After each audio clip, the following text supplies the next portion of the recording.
It's my great pleasure now to introduce Antonio Khoury, who is known as Zelaquett, like the quantum cat. So Antonio is a full professor at the Fluminense Federal University in Niterói. He's my colleague. I work with him there. He's a very good theoretician and a very good experimentalist as well. So he did his PhD in theory in quantum optics, but then went for a postdoc in France, in Paris, and he started to make experiments in quantum optics. And he's like a professor in Niterói for 20 years now. He has a very nice lab there, making quantum optics experiments, also classical optics experiments, related to untangled structures in the light field. And he's going to give us a course about this subject now. Antonio, Zela, thanks for coming. Thank you very much. So, Daniel, thank you very much for your nice introduction, and thanks all the organizers for the opportunity to be here. It's an honor and a pleasure to take part in the Paraty School.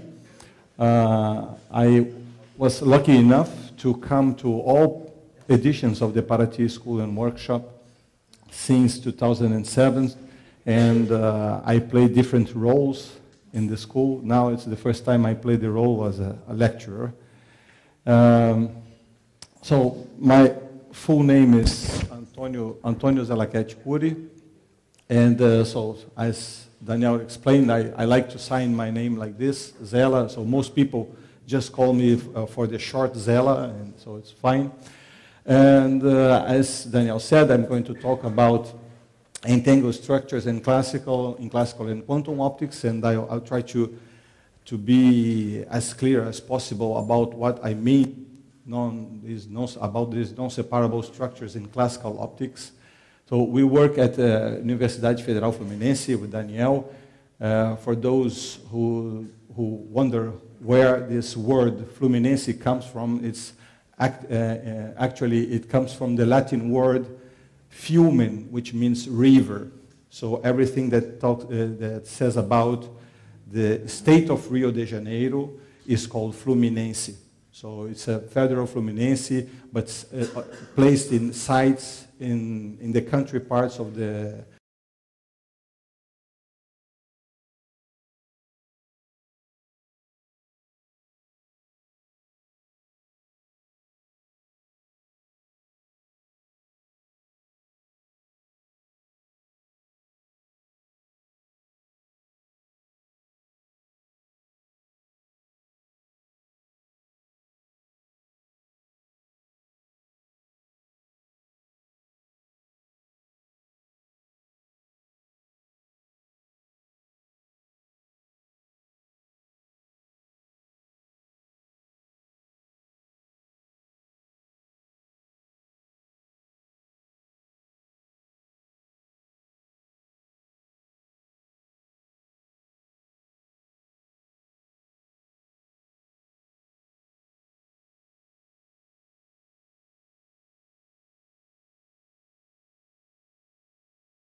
collimated wave fields, just like this laser pointer. So we are going to talk about beams.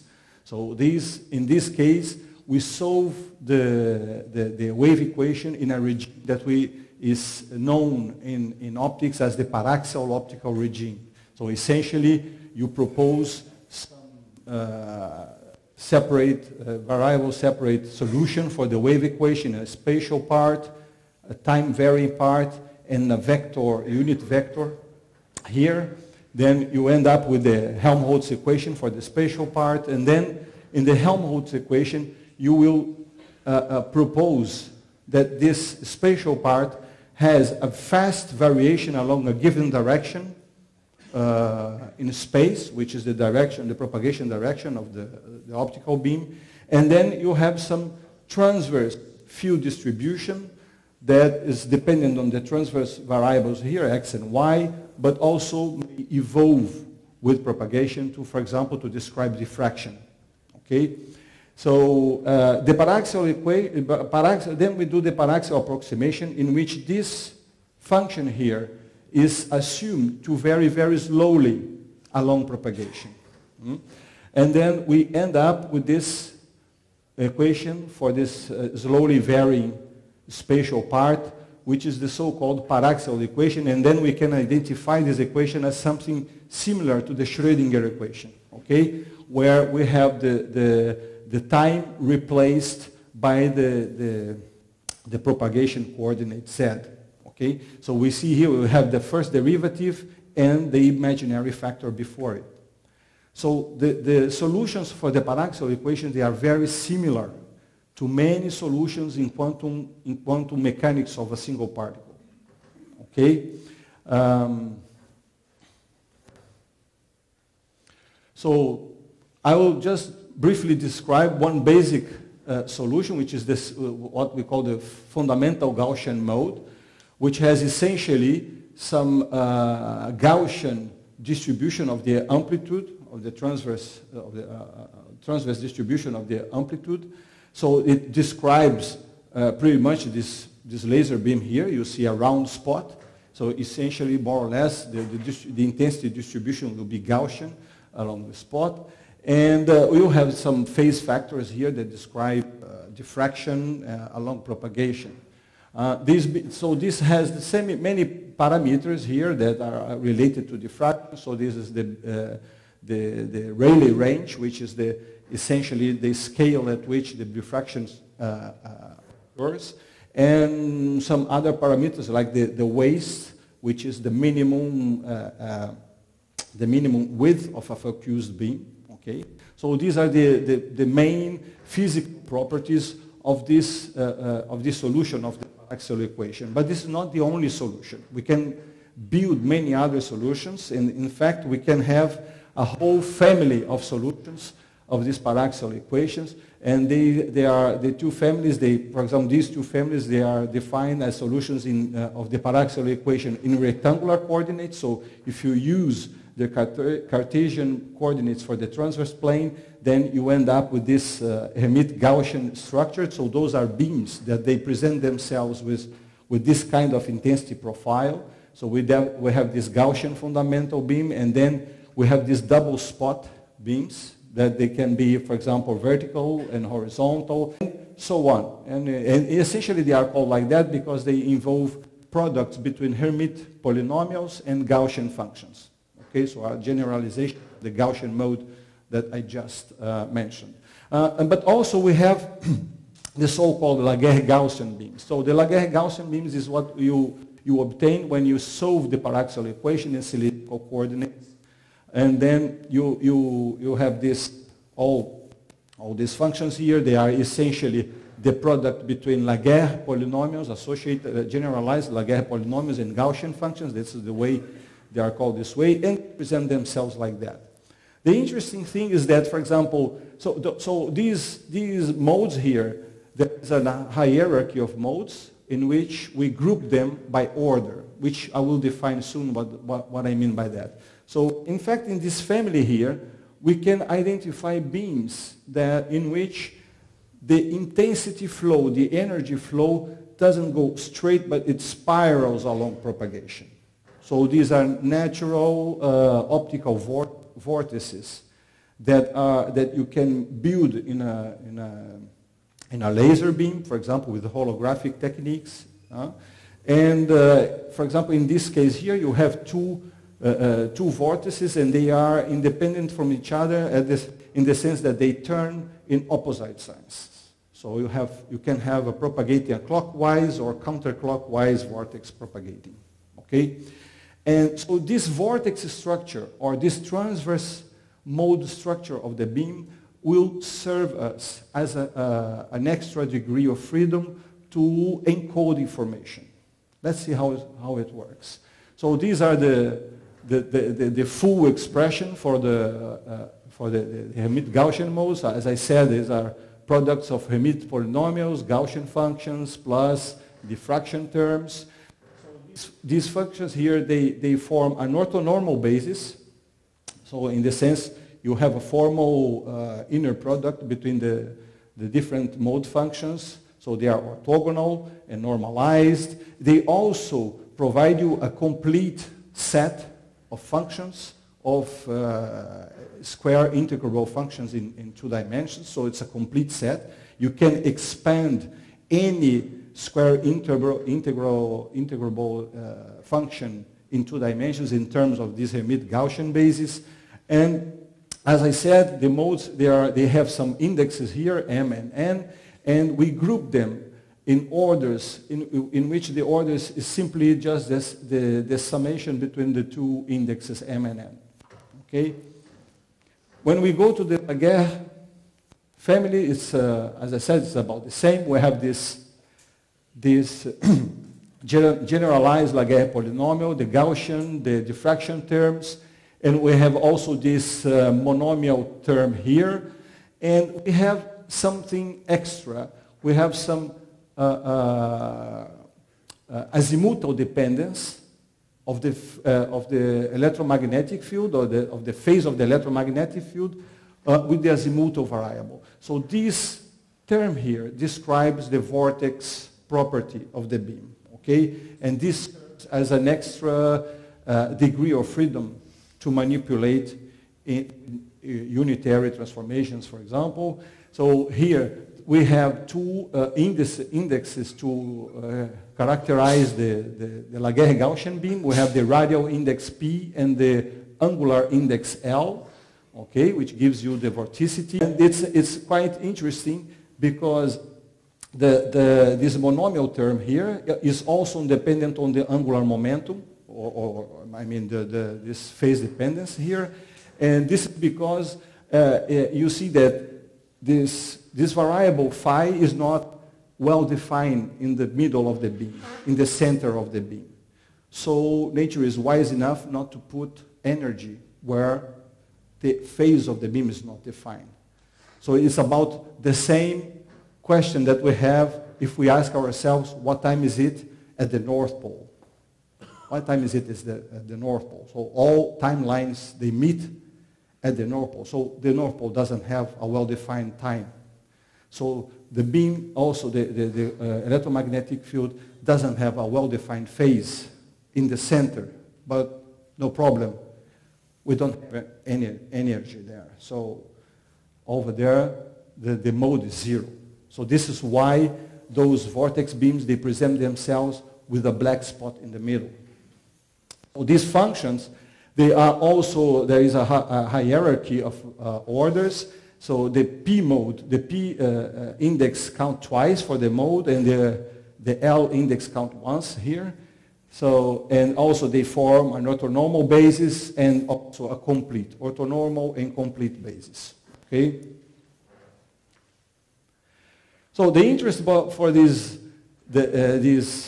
Laguerre Gaussian beams, these vortex beams, is that the wavefront, they look like this. So if you collect points in space that oscillate with the same phase, they form not a plane like this is the plane wave, but they form this kind of twisted helical wave. Okay, so this is why it's also called twisted light. And so we know that the electromagnetic field carries linear momentum angular momentum. But when we deal with these kinds of beams, the interesting thing is that we associate the angular momentum to circular polarization, but when you have this kind of helical beam, you can have angular momentum even with linear polarization. Okay, so they can carry angular momentum, and this an angular momentum that is distributed over the wavefront of the beam. So this is why we call it the orbital angular momentum. So the angular momentum of the beam has the two contributions from the polarization, which is spin, and from the wavefront, which is orbital.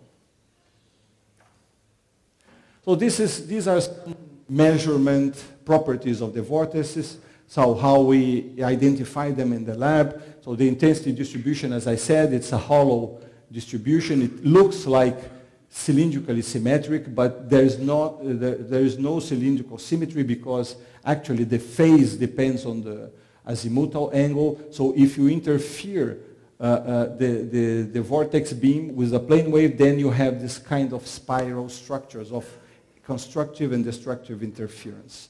And this is, for example, the image we have in the lab. Okay, this is an experimental image. So this is how we can measure the parameter L and the phase variation. And we can even measure the sign to see whether it turns clockwise or counterclockwise. So this is something that we can access in the lab. Now, how do we produce those beams? So we have, as I said, we have holographic techniques. And so, for example, we have these kind of spiral phase plates, spiral plates that are essentially variations of the Fresnel lens, like those that we have in any projector, okay? So these are Fresnel lenses, but if you break the cylindrical symmetry of the Fresnel lens, then you end up with those spiral lenses that focus the beam and also impinges a twist on the wavefront. So in this sense, you can produce, for example, with one of those spiral plates here, you focus the beam, and with a confocal lens, you just recollimate it with a vortex structure. Or you can have, for example, this kind of modified diffraction grating, where you have some topological defect here, and when you center a Gaussian beam on the topological defect, you have vortexes produced in the diffraction orders. Okay? And also, for example, we can emit Gaussian modes if we want with holographic techniques if we just do this kind of grating in which the lower half is shifted by a half period with respect to the upper half. And when we center the Gaussian beam on this line here, we end up with we emit Gaussian mode at the first diffraction order. Okay, so we can use holographic techniques to produce these beams. Now, what's interesting for quantum information here? Now we start with some encoding. So first of all, there's the two families of solutions, Laguerre-Gaussian solutions, they're mid-Gaussian solutions. Since they are complete, you can have a transformation between the two families of mode solutions for a paraxial beam. Okay? So the Laguerre-Gaussian mode functions, they can be expanded in terms of Hermite-Gaussian and so on. So this characterizes a unitary matrix that makes the transformation between the two families. Well, the interesting thing is that this unitary matrix is a block diagonal one. It's block diagonal. So it only, for a given order in the left-hand side here, it will only involve combinations of Hermite-Gaussian modes of the same order. So this is why that hierarchy of order is important, to identify that, okay? So in fact, as we go through the hierarchy, we can see, we can identify the realization of different symmetry structures. So already here, so this one we call zero, order zero, okay? So first order here, we have an SU2 realization. In the second order, we have the SU3 realization, and so on. Okay, so we can play. It's richer. It's much richer than only playing with the polarization of the photon. Okay? So, but how can we make transformations, unitary transformations in the lab between Hermite Gaussian and Laguerre Gaussian beams? So what we do is that this is an important device, which is a mode converter. So for those who has some familiarity with the polarization optics, so this is the analogous of a quarter wave plate in which you can transform linear polarization into circular. So this allows you to transform a Hermite Gaussian input mode into a Laguerre Gaussian one. And it does work very analogously as a quarter wave plate.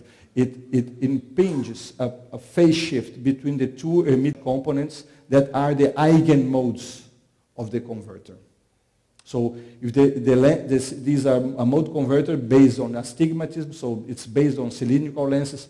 If we orient them at 45 degrees, so this device has two eigenmodes, which are the plus 45 and minus 45 Hermite Gaussian modes. If I come in with a vertical Hermite Gaussian mode, so its two components, they become out of phase by pi over 2.